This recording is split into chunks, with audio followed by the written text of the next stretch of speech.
360 में। सदर Donald Trump से इख्तलाफात पर अमरीकी वजीर दिफा जिम मैटिस मुस्ताफी, फैसले के अफगान जंग पर असरात का जायजा। सिनफी बराबरी में पाकिस्तान क्यों दुनिया से पीछे, और अमरीकी खलाई इदारे नासा में खवातीन की खिदमात को उजागर करने की कोशिश। वॉइस ऑफ अमेरिका के वाशिंगटन स्टूडियो में आप सबको खुशामदीद। व्यू 360 के साथ मैं हूँ आपकी मेज़बान सारा जमान। हम शुरू करेंगे वाशिंगटन में होने वाले उस ऐलान से जिसने इस शहर में ही नहीं बल्कि दुनिया भर में ही हलचल पैदा कर दी। अमरीकी वजीर दिफा जिम मैटिस का इस्तीफा। सदर डोनाल्ड ट्रंप ने कल शाम अचानक ट्विटर पर ऐलान किया कि वजीर दिफा अपने ओहदे से अलग हो रहे हैं। सदर ने ट्विटर पर अपने पैगाम में लिखा कि जिम मैटिस मेरी इंतजामिया में 2 साल तक बतौर वजीर दिफा खिदमात सर अंजाम देने के बाद फरवरी के आखिर में रिटायर हो रहे हैं। उनके दौर में खासतौर पर दिफाई साजो सामान की खरीदारी में बड़ी पेशरफ्त हुई। मैटिस इत्तेहादियों और दीगर मुल्कों को अपने दिफाई वाजिबात अदा करने पर आमादा करने में मेरे लिए बहुत मददगार साबित हुए। नए वजीर दिफा का जल्द ऐलान कर दिया जाएगा। वजीर दिफा जिम मैटिस और सदर डोनाल्ड ट्रंप के दरमियान इख्तलाफात की खबरें तो एक अरसे से वाशिंगटन में गर्दिश कर रही थी। कल सेक्रेटरी मैटिस ने जो इस्तीफा व्हाइट हाउस को पेश किया उसमें दोनों शख्सियात के दरमियान जो इख्तलाफात हैं उनकी नौयत भी बहुत खुल के सामने आई, वाज़े हो गई। सहर माजिद इस वक्त कैपिटल हिल से हमारे साथ हैं। सहर, क्या अहम नुकात हैं वजीर दिफा के इस्तीफे के? जी सारा, अमरीकी सदर डोनाल्ड ट्रंप ने शाम से अमरीकी फौजी दस्ते हटाने का फैसला किया और उसके ठीक एक दिन के बाद वजीर दिफा जिम मैटिस ने फरवरी के महीने में मुस्ताफ़ी होने का ऐलान कर दिया। इस तब्दीली की वजह से वाशिंगटन डीसी के सियासी हल्के में काफ़ी हलचल मची हुई है और डेमोक्रेटिक पार्टी के रहनुमाओं ने भी इस तब्दीली पर बहुत मनफी रद्द-ए-अमल दिया है। मज़ीद तफसीलात के लिए देखते हैं ये रिपोर्ट। अमरीकी वजीर दिफा जिम मैटिस ने फरवरी के आखिर में अपने मुस्ताफी होने का ऐलान एक खत के जरिए किया है। इस खत से उनके अमरीकी सदर से इख्तिलाफात की एक झलक मिलती है। इस खत में जनरल जिम मैटिस ने लिखा है कि मेरा हमेशा से एक बुनियादी यकीन रहा है कि अमरीका की ताकत दूसरे ममालिक के साथ हमारे इत्तेहादों और पार्टनरशिप्स के मुनफरिद और वसी निज़ाम से जुड़ी है। हमें अपनी हिकमत अमली ऐसे ममालिक के साथ बिल्कुल वाज़ेह और मुस्तकिल रखनी चाहिए जिनके साथ हमारे मफादात का टकराव बढ़ रहा है। अपने खत के आखिर में जिम मैटिस ने सदर को मुखातिब करते हुए कहा कि आपको हक है कि कोई ऐसा वजीर दिफा चुने जिसके ख्यालात आपसे मिलते हों। मैं समझता हूँ कि मेरे लिए मुस्ताफी हो जाना ही सही फैसला है। सदर ट्रंप के अमरीकी वजीर दिफा से इख्तिलाफात कोई ढकी छुपी बात नहीं थे, खास तौर से शाम में अमरीकी अफवाज की मौजूदगी के हवाले से। दाइश का खात्मा शाम में जिम मैटिस के 3 नुकाती मंसूबे का सिर्फ एक हिस्सा था। इसके अलावा दोनों के रूसी सदर के हवाले से भी इख्तिलाफात थे जो जनरल जिम मैटिस के ख्याल से नेटो को कमजोर करने के लिए इक़दामात कर रहे थे। इसके अलावा अमरीकी वजीर दिफा और अमरीकी सदर के ईरान न्यूक्लियर डील पर भी इख्तिलाफात थे। वाशिंगटन ने इस खबर पर कुछ इस तरह रद्द-ए-अमल दिया।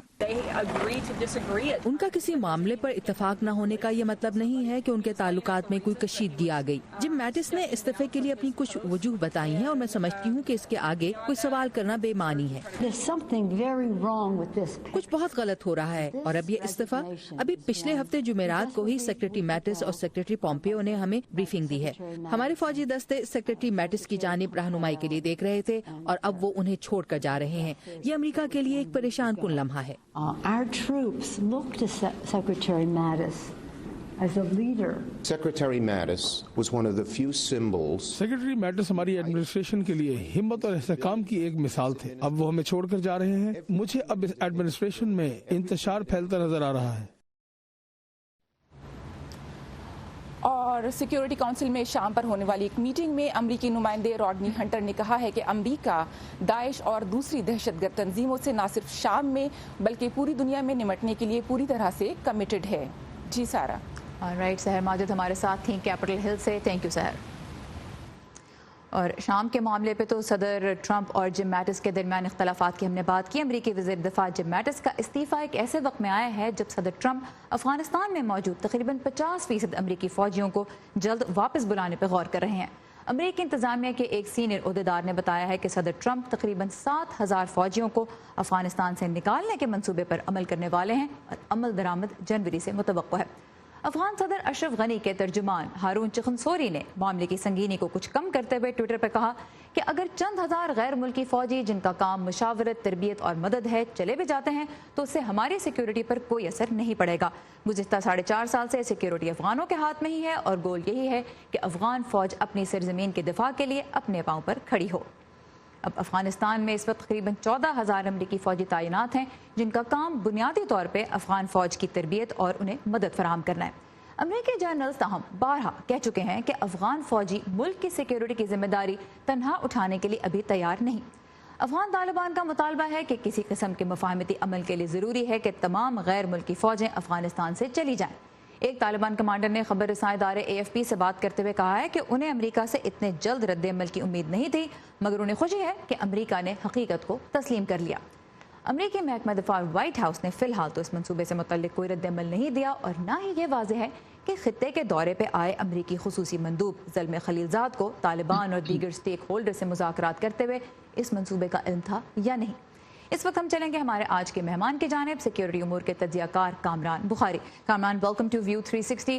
گفتگو کا آغاز تو میں سیکرٹری میٹس کے استعفے سے ہی کرنا چاہوں گی۔ امریکہ کی جو خارجہ پالیسی اور دفاعی پالیسی ہے وہ اب کس طرف جاتی نظر آ رہی ہے، خاص طور پہ جب ہم نے دیکھا کہ اختلافات صدر کے اور ڈیفنس سیکرٹری کے درمیان کس نوعیت کے تھے؟ سارا، اس میں کوئی حیرت کی بات نہیں ہے کیونکہ 2 سال سے پوری دنیا دیکھ رہی ہے کہ امریکہ کی جو خارجہ پالیسی بیہیویئر ہے وہ جو دوسری جنگ عظیم سے لے کر صدر ٹرمپ کے آنے تک بدستور جو ہے نا ایک انٹرنیشنلسٹ آؤٹ لک تھا، اور وہ اب جو ہے امریکہ فرسٹ کی ڈاکٹرن پہ چل رہا ہے کہ بھائی امریکہ جو ہے وہ ہیوی لفٹنگ نہیں کرنا چاہتا دنیا کے دیگر مسائل کے اوپر اور دیگر کانفلکٹس میں۔ تو یہ تو کوئی نئی بات نہیں، میں سمجھتا ہوں 2 سالوں میں دنیا کو ایک طرح سے عادت ہو گئی تھی کہ اب یہی متوقع ہے صدر ڈونلڈ ٹرمپ کی انتظامیہ سے۔ لیکن یہ ہے کہ یہ جو جنرل میٹس کا، ڈیفنس سیکرٹری جنرل میٹس کا ریزائن کرنا ہے، یہ اس نے بڑا جھٹکا دیا ہے ٹرمپ ایڈمنسٹریشن کو۔ گو کہ یہ پہلے شخص نہیں ہیں کہ جو انتظامیہ چھوڑ کے جا رہے ہیں، لیکن ان کی بڑی قداور شخصیت تھی اور ان کا اس طریقے سے کھل کر لیٹر بیان کرنا انتشار کو جو ہے وہ بیسکلی جو سامنے لے آیا ہے، کہ جو کہ سب کو پتا تھا کہ ایک انتشار ہے انتظامیہ کے اندر، تو ایک کرائسس ہے انتظامیہ کے اندر۔ اچھا، یہ بتائیے، اب ہم نے جس طرح دیکھا کہ سیریا میں جو اس وقت آپریشنز چل رہے ہیں داعش کے خلاف، وہ 3 پرونگ اسٹریٹجی تھی جنرل میٹس کی، جس پہ صدر ٹرمپ نے بالآخر عمل نہیں کیا۔ صدر ٹرمپ کے جو انتخابی وعدے تھے وہ یہی تھے کہ وہ ٹروپس کو واپس لانا چاہتے ہیں، وہ افغانستان سے بھی واپس لانا چاہتے ہیں، سیریا سے بھی واپس لانا چاہتے ہیں، لیکن ان کو جنرلز نے کنونس کیا پچھلے سال کہ نہیں، ابھی آپ افغانستان سے نہ نکلیں۔ افغانستان میں نیٹو کا اتحاد بھی ایک موجود ہے۔ اب صدر ٹرمپ کے ساتھ اگر جنرل میٹس نہیں ہیں، وہ تجربہ، وہ جو ہسٹری ہے وہ نہیں ہے، تو نیٹو کا بھی جو الائنس افغانستان میں اس وقت کام کر رہا ہے، آپ اس پہ کس طرح کا اثر دیکھتے ہیں جنرل میٹس کے اپنے عہدے سے الگ ہونے کا؟ دیکھیں، دو پہلو ہیں اس کے۔ ایک تو یہ ہے کہ سوال یہ اٹھتا ہے کہ ایک شخص کا، ایک شخصیت کا انتظامیہ سے چلے جانا، اس کا کتنا بڑا اثر پڑتا ہے پوری مشینری کے اوپر۔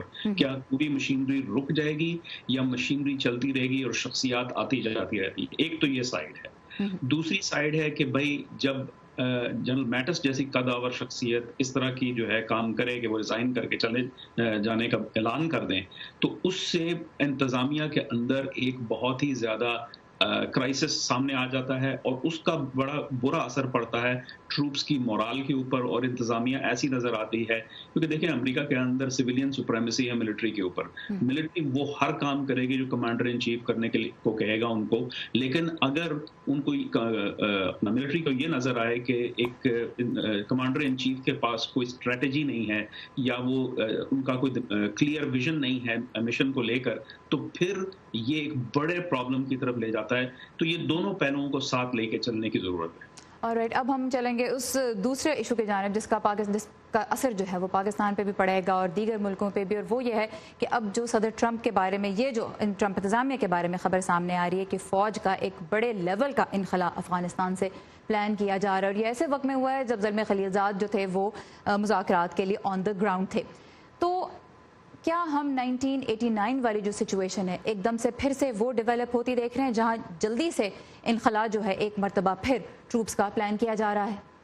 جی، میں 1989 کے ساتھ تو مماثلت نہیں کروں گا کیونکہ وہ حالات بڑے مختلف تھے، افغان ریاست کی شکل و صورت بڑی مختلف تھی، اور اس وقت کے جو عالمی حالات تھے وہ بھی جو ہے بڑے مختلف تھے۔ اس وقت جو سچویشن ہے وہ یہ ہے کہ امریکی افواج جو ہیں وہ کیا کام کر رہی ہیں اور وہ کس حد تک ناگزیر ہیں۔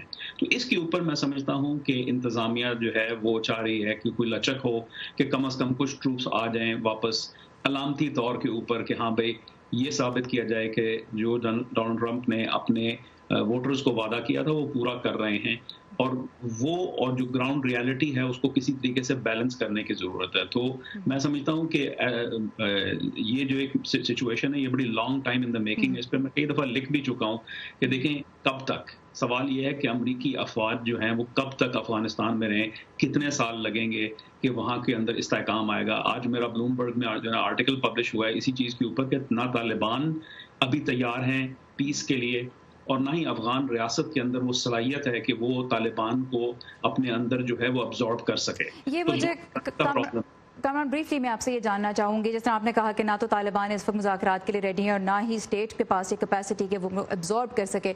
अगर बड़ी तादाद में अफगानिस्तान से फ़ौजियों का इनखला हो जाता है तो क्या तालिबान को वही नहीं मिल रहा होगा जिसका वो मुतालबा करते आए हैं? AFP को ही एक सीनियर ऑफिशियल ने कहा कि तो तालिबान के लिए वक्त से पहले ईद आ गई एक तरह से, आप क्या कहेंगे ब्रीफली?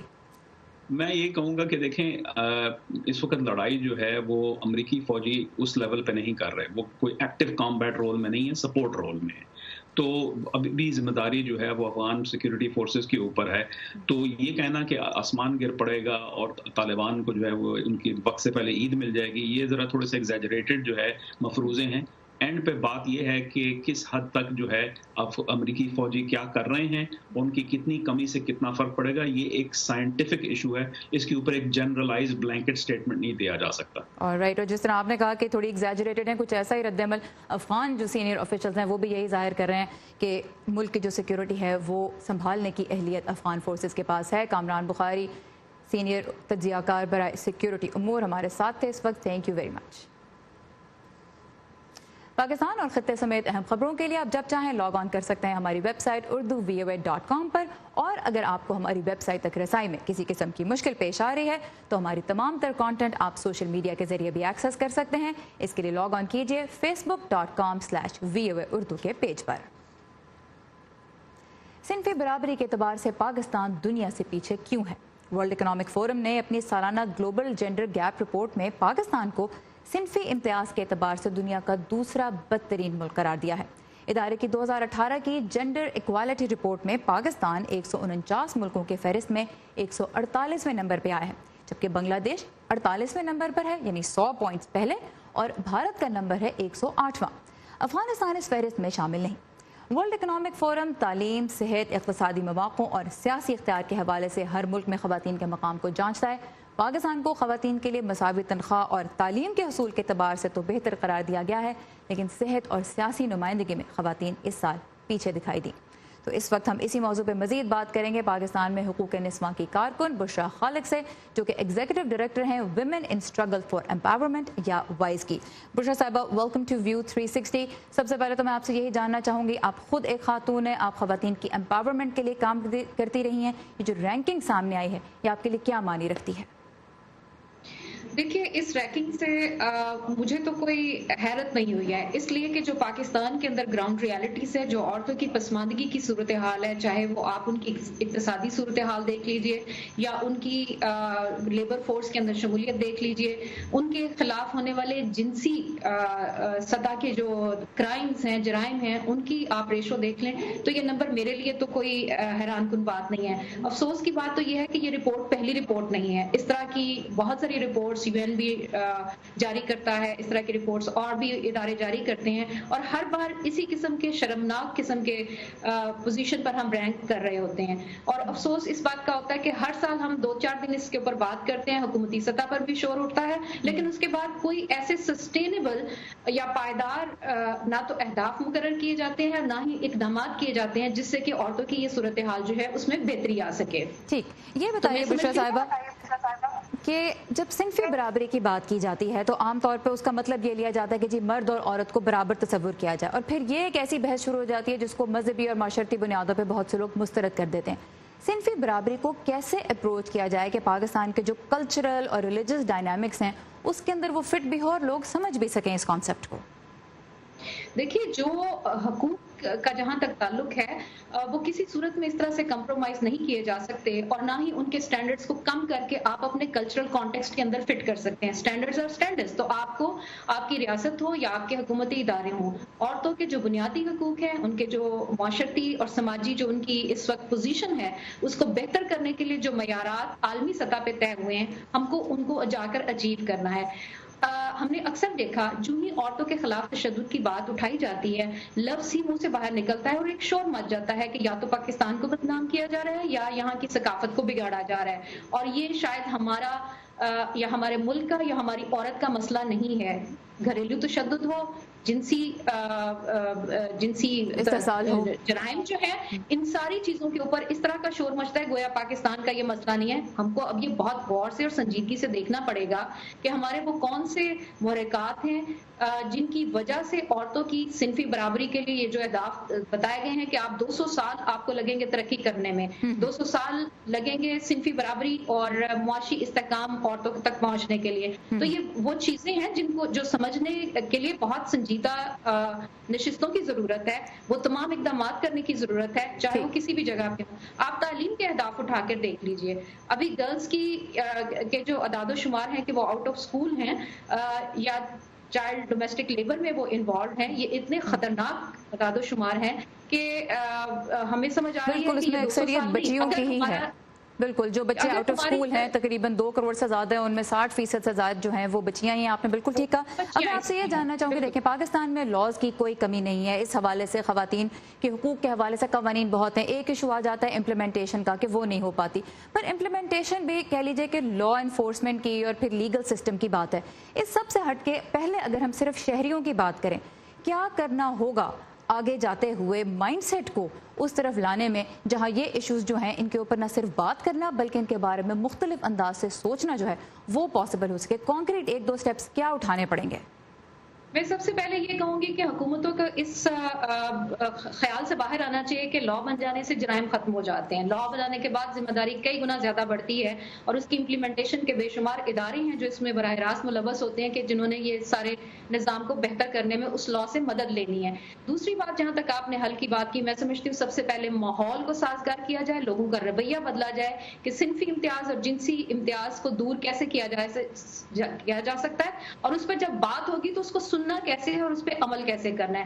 دوسری بات میں یہ بھی کہوں گی کہ جس طرح سے یہ اعداد و شمار جس طرح سے رپورٹ سامنے آئی ہے, ہمیں اس کے بیک گراؤنڈ میں بھی جانے کی ضرورت ہے کن علاقوں میں اور کن صوبوں میں یہ کروئل نمبرز جو ہیں وہ کس تعداد میں سامنے آ رہے ہیں, تاکہ ہم جیسے 18ویں ترمیم کے بعد بہت سارے ایشوز کے اوپر صوبائی حکومتیں جو ہیں وہ خود مختار ہیں, لیجسلیشن کر سکتی ہیں, امپلیمنٹیشن کر سکتی ہیں, تو ہم وہ بھی دیکھیں کہ کن علاقوں میں کس طرح کے مسائل کے اوپر قابو پانے کے لیے کس طرح کے اقدامات کی ضرورت ہے. اور تیسری اہم بات میں یہ کہوں گی کہ بہت سارے ہمارے جو ادارے ہیں جنہوں نے صنفی امتیاز یا عورتوں کے تحفظ کو مضبوط کرنا تھا یا ان کو مین اسٹریم کرنا ہے, تو ان کے پاس بھی اپروپریٹ بجٹ جو ہے وہ نہیں ہوتا ہے. تو یہ جو بجٹ ایلوکیشن ہے, اور بعض اوقات وہ بجٹ خرچ ہی نہیں ہوتے. میں نے کئی ایسے اداروں میں وٹنس کیا ہے کہ جہاں بجٹ ملا بھی تو انہوں نے خرچ ہی نہیں کیا, کیونکہ پوری طرح سے وہ آمادہ نہیں ہے کہ عورتوں کو صنفی امتیاز سے باہر کیسے لانا ہے. اور اس قسم کے جو رپورٹس آتی ہیں ملک کی بدنامی کا تو اصل میں یہ باعث بنتی ہیں,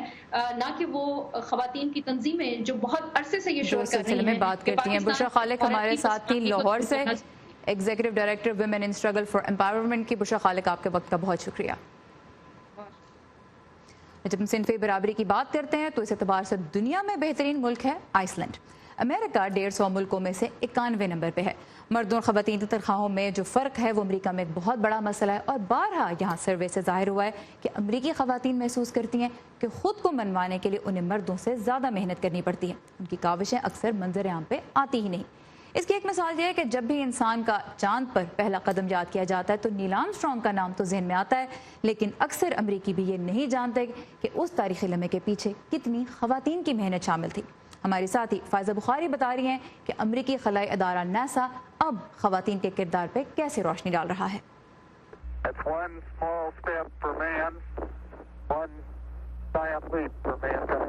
20 जुलाई 1969 वो तारीख साज लम्हा जिसे दुनिया भर में करोड़ों अफराद ने देखा, इंसान का चांद पर पहला कदम, और यूं अमरीकी खलाबाज नील आर्मस्ट्रांग रहती दुनिया तक के लिए अमर हो गए। अक्सर लोग शायद ये नहीं जानते कि पहले इंसान को चांद पर पहुंचाने वाले इस अपोलो 11 मिशन की कामयाबी में ख़वातीन की मेहनत भी शामिल थी।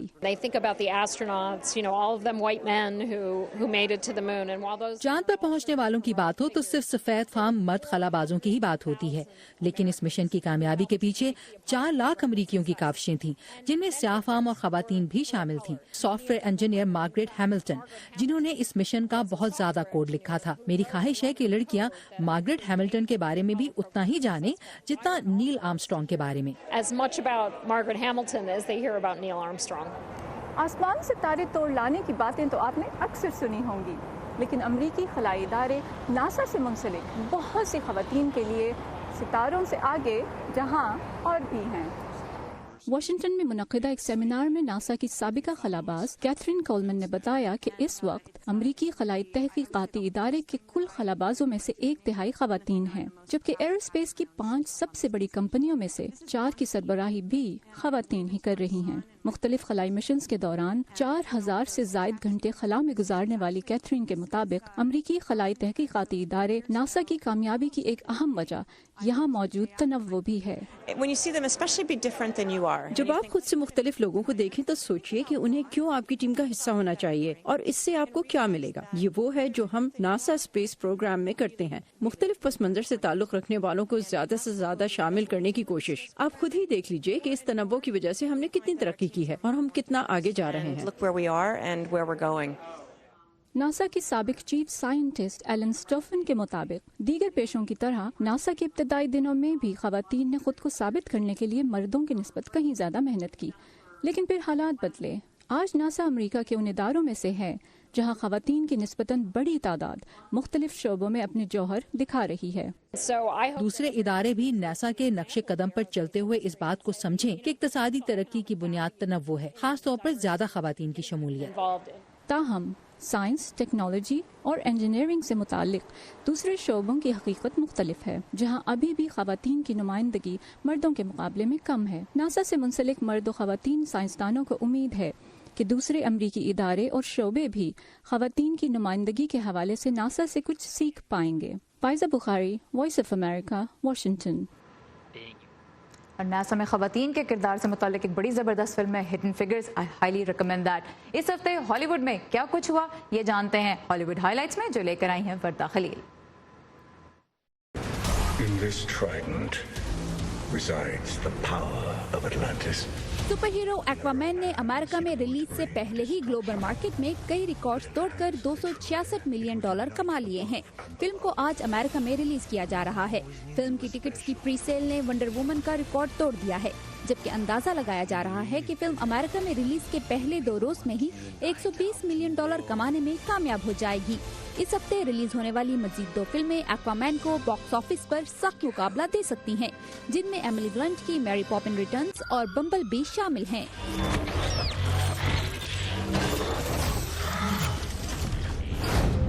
We will defeat it. 2018 में HBO drama series game of thrones का नया सीजन नशर न होने के बावजूद ये ड्रामा साल का सबसे ज्यादा ऑन डिमांड शो बन गया है। 2011 में शुरू होने वाले ड्रामा गेम ऑफ थ्रोन्स के नए सीजन को मुसलसल 7 सालों से हर साल रिलीज किया जा रहा था, लेकिन 8वें सीजन की रिलीज में 2 साल का वक्फा दिया गया है। अब इस आलमी सतह पर मकबूल सीरीज का अगला और आखिरी सीजन अप्रैल 2019 में पेश किया जाएगा। सदियों से सुनाई जाने वाली फोक कहानी अलादीन पर बनाई जाने वाली हॉलीवुड फिल्म की तस्वीरी झलकियां पेश कर दी गई हैं। एंटरटेनमेंट वीकली के शाया किए जाने वाले मैगजीन में विल स्मिथ जीनी के रूप में नजर आ रहे हैं। तस्वीर में मीना मसूद को अलादीन और नोमी स्कॉट को प्रिंसेस जैस्मीन के रूप में देखा जा सकता है। फिल्म आइंदा साल मई में रिलीज की जाएगी। वर्दा खलील, उर्दू VOA। इसके साथ ही खत्म होता है आज का व्यू 360। फीडबैक के लिए आइए facebook.com/VOA उर्दू के पेज पे, जहां आपको ताज़ा तरीन खबरें और तमाम तर वॉइस ऑफ अमेरिका की दिलचस्प कंटेंट पढ़ने और देखने के लिए मिलेगी। खास तौर पे अगर आपको हमारी वेबसाइट urduvoa.com एक्सेस